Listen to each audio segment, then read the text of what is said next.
ಮಧ್ಯರಾತ್ರಿನೇ ಒಂದು ಮೇಲ್ ಬಂದಿದೆ ನಮ್ಮ ಆಫೀಸ್ ಐಡಿಗೆ, ಮೇಲ್ ಐಡಿಗೆ. ಅರ್ಧಂಬರ್ಧ ಇಂಗ್ಲೀಷ್ನಲ್ಲಿ ಕಳಿಸಿದ್ದಾರೆ.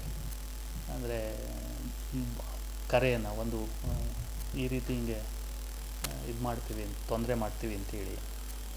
ಸೊ ನಾವು ನಿನ್ನೆ ಪೂರ್ತಿ ಅಲ್ಲಿ ಇದ್ವಲ್ಲ, ಸನ್ಮಾನ್ಯ ಶಾಮನೂರು ಶಿವಶಂಕರಪ್ಪ ಸಾಹೇಬ್ರ ಕಾರ್ಯಕ್ರಮದಲ್ಲಿ ನಾವು ಇದ್ದಿದ್ದರಿಂದ ನಿನ್ನೆ ನಾವು ಇಲ್ಲಿ ಯಾರೂ ನೋಡೋಕ್ಕಾಗಿರಲಿಲ್ಲ. ಬೆಳಗ್ಗೆ ಬಂದ ತಕ್ಷಣ ಮೇಲ್ ನೋಡಿದಾಗ ಗೊತ್ತಾಯಿತು. ಕೂಡಲೇ ನಾವು ಎಸ್ ಪಿ ಅವ್ರಿಗೆ ಅದನ್ನು ಕಳಿಸ್ಕೊಟ್ಟಿದ್ವಿ. ನಮ್ಮ ಎಸ್ ಪಿ ಆಫೀಸಿಂದ ನಮ್ಮಲ್ಲಿ ಬಾಂಬ್ ಸ್ಕ್ವಾಡು ಇದೆ ಮತ್ತು ಡಾಗ್ ಸ್ಕ್ವಾಡು ಇದೆ. ಅದು ಬಂದು ಪೂರ್ತಿ ಎಲ್ಲ ನಮ್ಮ ಆಫೀಸ್ ಎಲ್ಲ ಸಂಪೂರ್ಣವಾಗಿ ತಪಾಸಣೆ ಮಾಡಿದ್ದಾರೆ. ಸೊ ಏನೂ ಇಲ್ಲ ಅಂತ ಹೇಳಿದ್ರು ಫಸ್ಟ್ ಗ್ರೌಂಡ್ ಫ್ಲೋರಲ್ಲಿ. ಆದರೂ ನೀವು ಮೇಲ್ಗಡೆನಲ್ಲೂ ನೋಡಿಬಿಡಿ ಅಂತ ಎಸ್ ಪಿ ಅವರು ಹೇಳಿದ್ರಂತೆ. ನಾನು ಹೇಳಿದ್ದೀನಿ, ನೋಡ್ತಾ ಇದ್ದಾರೆ. ಯಾನು ಆ ಥರದ್ದು ಏನೂ ಕಂಡು ಬಂದಿಲ್ಲ. ಇನ್ನೇನಾದ್ರು ಹೆಚ್ಚಿಗೆ ಮಾಹಿತಿ ಏನಾದರೂ ಗೊತ್ತಾದ್ರೆ ನಾನು ತಿಳಿಸ್ತೀನಿ.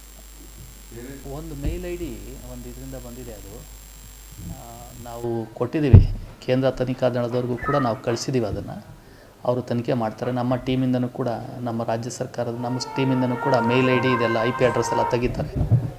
ಮೇಲ್ ಐ ಡಿಯಿಂದ ಬಂದಿರೋದ್ರಿಂದ ಅವರು ಪರಿಶೀಲನೆ ಮಾಡ್ತಾರೆ. ನನ್ನ ಐ ಡಿ ರೀ, DO ನಮ್ಮದೇನು DC ID ಇದೆಯಲ್ಲ, ಮೇಲ್ ಐ ಡಿ ಅದಕ್ಕೆ ಬಂದಿದೆ.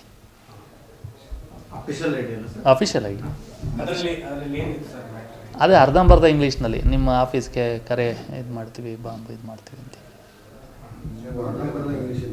ಹೇಳಿದ್ನಲ್ಲ. 14ನೇ ತಾರೀಕು ಮಧ್ಯರಾತ್ರಿನೇ ಬಂದಿದೆ. ನಾವು ಅವತ್ತಿಂದ ಅಲ್ಲೇ ಇದ್ದೀವಲ್ಲ ರೀ, ಪ್ರಿಪ್ರೇಷನ್ಸ್ ಇಲ್ಲೇ ಇಲ್ಲ. ಮೊನ್ನೆ ರಾತ್ರಿ ಪೂರ್ತಿ ಎದ್ದೇ ಇಲ್ಲ, ನಿಮ್ಗೆ ಗೊತ್ತಿದೆ. ನಿನ್ನೆ ಅಲ್ಲೇ ಇದ್ವಿ ಸಂಪೂರ್ಣ 8 ಗಂಟೆ ಆಯ್ತಲ್ಲ.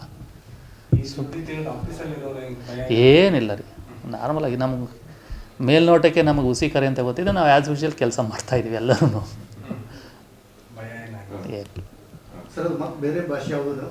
ಇಂಗ್ಲೀಷಲ್ಲೇ ಅರ್ಧಂಬರ್ಧ ಇಂಗ್ಲೀಷ್ ಅಂತ ಹೇಳಿದ್ನಲ್ಲ. ಇಲ್ಲ ಇಲ್ಲ ಇಲ್ಲ, ಅವ್ರು ನಮ್ಮ ಪೊಲೀಸ್ನವ್ರು ತೆಗಿತಾರೆ ಯಾವ ಐ ಡಿ ಏನು ಅನ್ನೋದನ್ನು, ಯಾವ IP ಅಡ್ರೆಸ್ಸಲ್ಲಿ ಬಂದಿತ್ತು ಅನ್ನೋದು ತೆಗಿತಾರೆ, ಗೊತ್ತಾಗುತ್ತೆ. ನಾವು ಕ್ರಮ ಇಲ್ಲ, ಪೊಲೀಸ್ ಇಲಾಖೆಯವ್ರು ಕ್ರಮ ಕೈಗೊಳ್ತಾರೆ. ಅವರು ನಾವು ಕ್ರಮ ಕೈಗೊಂಡಿದ್ದೀವಲ್ಲ, ನಾವು ಪೊಲೀಸ್ ಇಲಾಖೆಗೆ ನಾವು ಇಮಿಡಿಯೇಟ್ಲಿ ಪತ್ರ ಬರೆದು ತಿಳಿಸಿದ್ದೀವಿ.